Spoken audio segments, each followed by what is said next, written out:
All right, welcome back, everyone. So I've decided to start doing over-the-board tournament recaps. And so this past weekend, I competed in the 2025 Western States Open. And so this video is going to be a recap of my round one game. So I was playing in the open section of the tournament. I was one of the lower rated seeds, so my rating was about 1957 going into the tournament. And I was seed about 25 out of a field of 30 to 32 players. And so I was looking to play a bunch of stronger opposition and, of course, yeah, play my best chess. And so in the first round, I got exactly what I wanted. I played a higher rated player. His name was Sergey Muratov. He is a FIDE master. Rating was 2243. And in this game, I had the white pieces. And so let's begin. So I started off with the move e4, and he responded with c6 as the Caro-Kann. I played d4, d5, and now I played f3. And this is called the fantasy variation. And I haven't actually played this in over-the-board chess at all prior to this game, but I really like the systems that arise from it, and so I decided to try it. So he plays d takes e4, this is the main move, f takes e4, and now pawn to e5, striking back in the center. Now, while this might look like a free pawn at first, it's of course poisoned because black is threatening to play queen h4 check. So if I took this pawn on e5, queen h4 check is pretty bad for white because after g3 and queen e4, I will be losing the rook in the corner of the board. So after e5, I continue with theory. I play knight f3. And this is just developing a knight, preventing queen h4, as well as just supporting the center. And so he plays bishop e6. So this is not the most popular move. The most popular is bishop g4, pinning the knight to the queen. But he plays the second most common move, which is bishop e6. And I imagine this was in an attempt to get me out of my prep. But I still knew what I was doing here, so I played pawn to c3. And now he played knight f6, naturally developing. I played bishop d3, developing my bishop and defending the pawn on e4. We get knight bd7, and now I castle short. And we can see why this system is pretty nice for white, because as soon as I castle, my rook is already on a semi-open f-file, and this can be used to my advantage along with the knight on f3 to target weak squares such as f7, and even start a kingside attack later on in the game. So my opponent continues with bishop d6, and now, before continuing with any of the rest of my development, I'd play this prophylactic move, king h1. And this is a really nice move because it's always useful to get your king off of this diagonal whenever you've pushed an f-pawn or just don't have a pawn on f2 in general. And that's because whenever moves like queen b6 come in attacking the center, you won't have this pawn being pinned, for instance, and there won't be any complications or tactics relating to an undefended center. So we get the move queen c7, pretty natural move, and this is an interesting move for my opponent because it kind of keeps the cards open of whether he wants to castle short or even in some situations castle long. And believe it or not, castling long isn't actually that bad of an idea in this position because black might be able to start some kingside attack with h6 and g5. So I wasn't actually too sure in this moment whether he was planning to castle short or castle long. So naturally I continue with my development, bishop b3.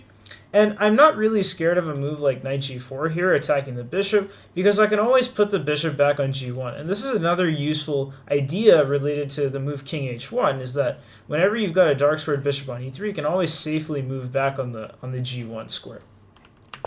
So now he castles short, and now I just finished my development with knight b to d2. And I was pretty comfortable with my position here. I've got pretty harmonious development, and now the next step is really to come up with some sort of plan.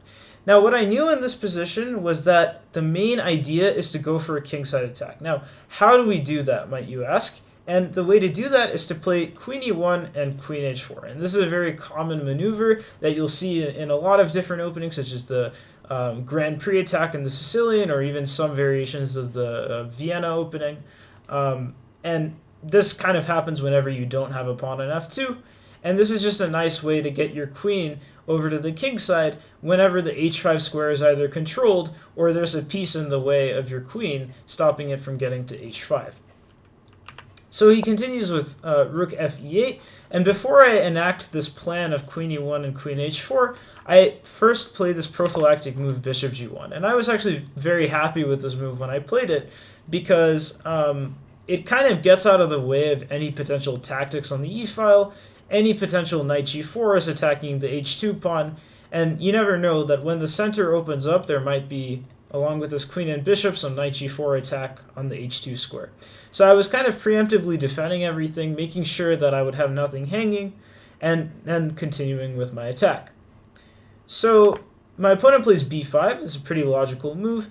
And the idea of this is, of course, to prevent my knight from coming to c4, because one of the additional threats that I had, besides going for a kingside attack, was also to position my knight on c4 and then get the bishop pair by simply just taking the bishop, and now there would be a lot less pressure on my kingside and in the center. So knight c4 and knight d6 would be a very beneficial trade for white here. And so he stops that with the move b5, and now I simply just continue with the move queen e1. Now here he plays the move knight h5. Now it looks like I made a mistake by playing queen e1, because I allowed him to play knight h5 and knight f4, because if we go back earlier, and let's say I played some random move like a3 here, and he played knight h5, this would be a bad move, because here I would have knight takes e5, because my queen is looking at this knight, so I can take this pawn, and then once my knight is taken, I can simply take back and then take this knight on h5, and that would be a lot better here, of course.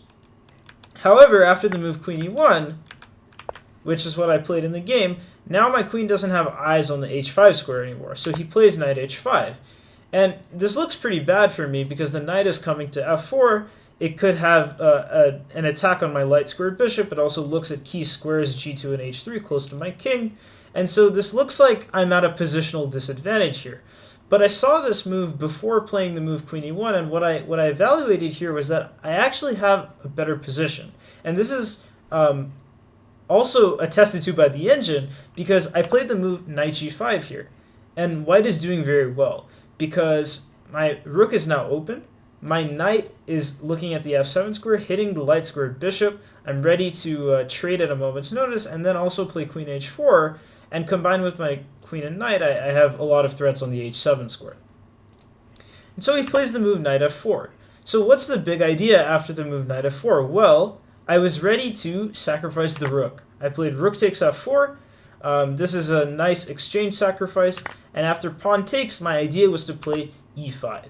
And so this has all happened, and now I have a bishop and a knight looking at the h7 square. I've got the e pawn attacking the bishop, and so this is a pretty big advantage for white.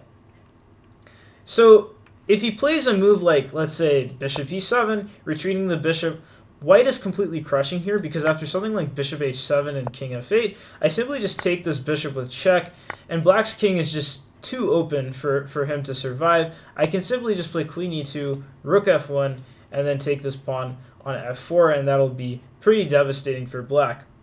So after e5, he played the best move, which is actually just h6. And I didn't think he would play this during the game, but what this allows me to do is simply just simplify into a situation where I have two pieces for a rook. So I play e takes d6 first before getting my knight out of the way, because this move attacks the queen. So he takes back with the queen, and now I play knight takes e6.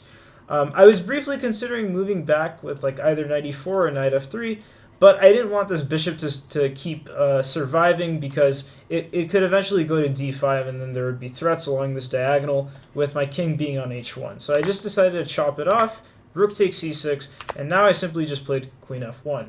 And here I was, of course, very happy with my position. I have two bishops for a rook, so this is obviously quite a big advantage for white. And the reason why I played queen f1 specifically was because I just wanted to keep my bishop always defended, so that moves like c5, threatening to open the d-file, are never a threat on this bishop, which was previously undefended. Okay, so we get rook a e8, completely dominating the e-file now.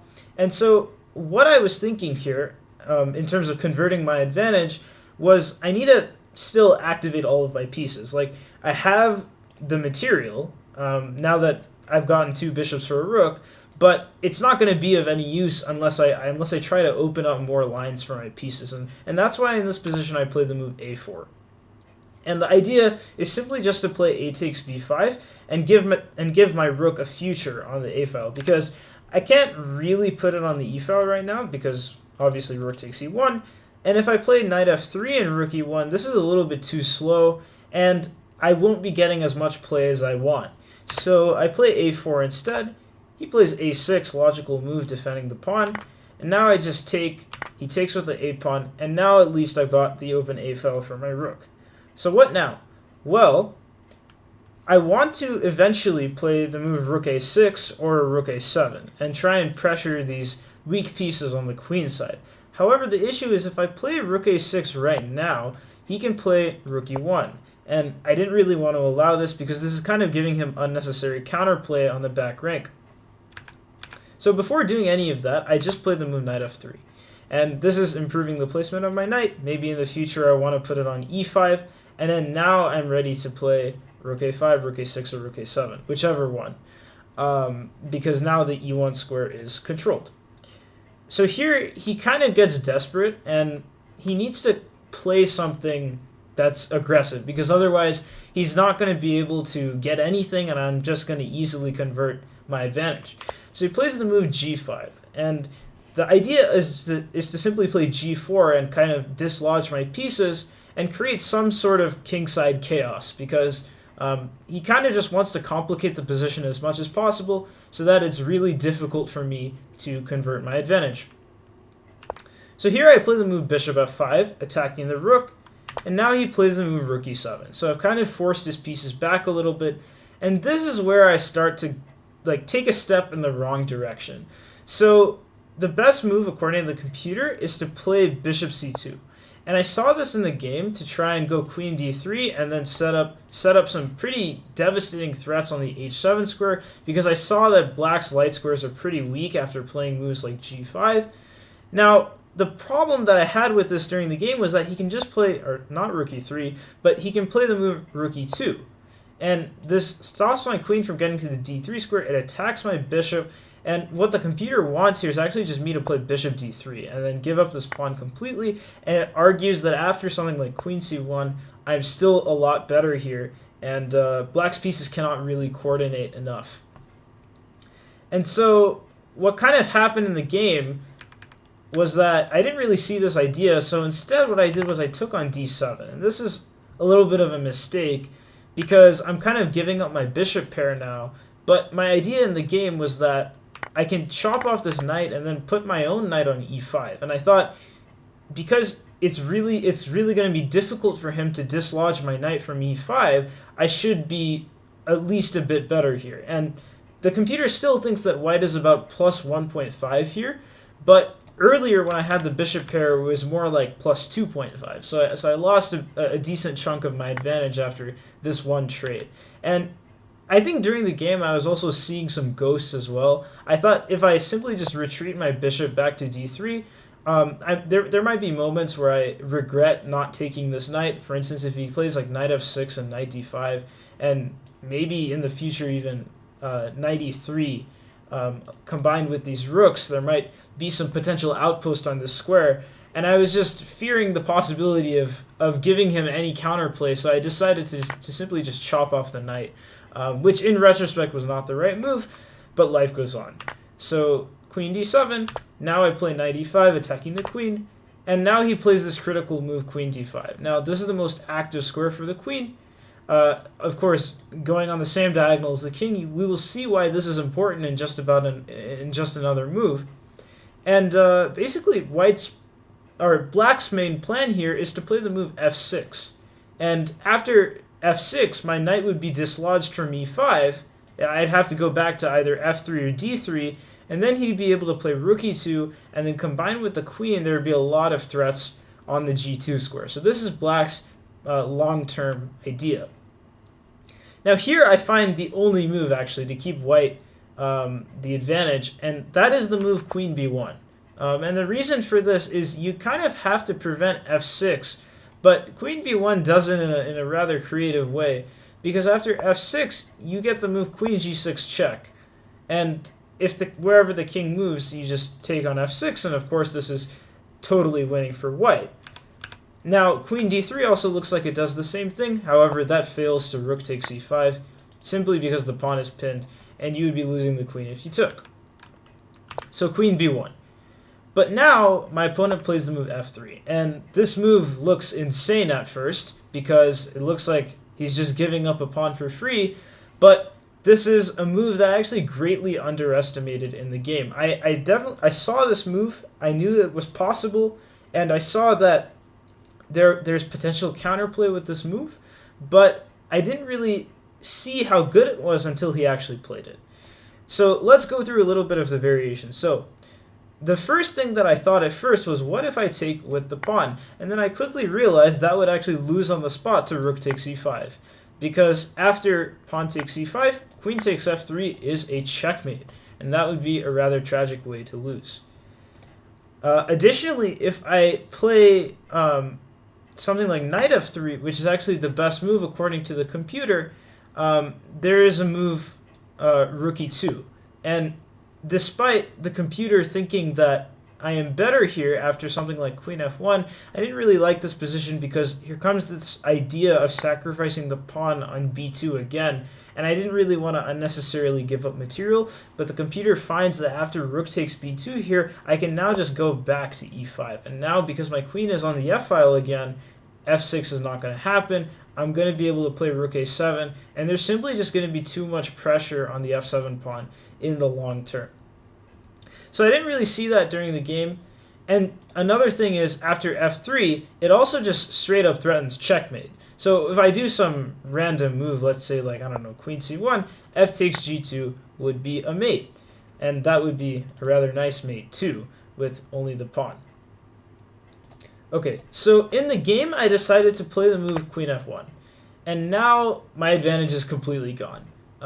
It is now completely equal. And the reason why is because I've kind of allowed him to swap queens, and now we're in an endgame where his rooks are able to get pretty active. And so there's enough compensation for the two minor pieces that the rooks are good enough to draw the game. So essentially the rule of thumb is that the knight and the bishop are really good attacking pieces, but when you go into a situation like an endgame where the board is also kind of open, there's these open lines like the a file, which the rook might eventually get control of, as well as the e file, which will eventually open after f6. If the rooks can get active enough, it's basically equal compared to a bishop and a knight. So he plays rook e6, defending the pawn, and now I just play rook f1, bringing in all my pieces. f6, he kicks off my knight. Now I play knight d7, attacking the pawn on f6, king g7, I move my knight back to c5, and now he starts bringing his rook in. Of course I have to block so that I don't lose my pawn. And eventually what kind of happens in this game is a lot of piece shuffling happens. I activate my bishop on this diagonal because it wasn't doing anything on the g1 square. And eventually what happens is we play a few more moves, rook e4, king f2, and then he eventually plays this move c5, simplifying his last weakness in the position. Now I bring my knight back, we get this trade, and after rook e8, I just played rook e2 and offered a draw in this position because there's really nothing that either side can do, because if we trade rooks, this is a pretty trivial draw, I would say, for either side, because all black needs to do is make sure that he doesn't lose this pawn, and black's kingside pawns are enough compensation for the fact that I have a majority on the queen side. So game one is a draw. I knew I was definitely winning at the middle of this game, obviously after the rook sacrifice on f4, and I knew I had a massive attack here. But yeah, I couldn't end up converting the advantage in the end, but I'm still not super down with the result. Of course, it's good to draw a high-rated player, like a 2243. Of course, he's also a FIDE master, so this was a pretty nice boost to my confidence going into the tournament as well. So yeah, looking to continue the same level of performance in round two, and I'll see you for the next recap. Bye-bye.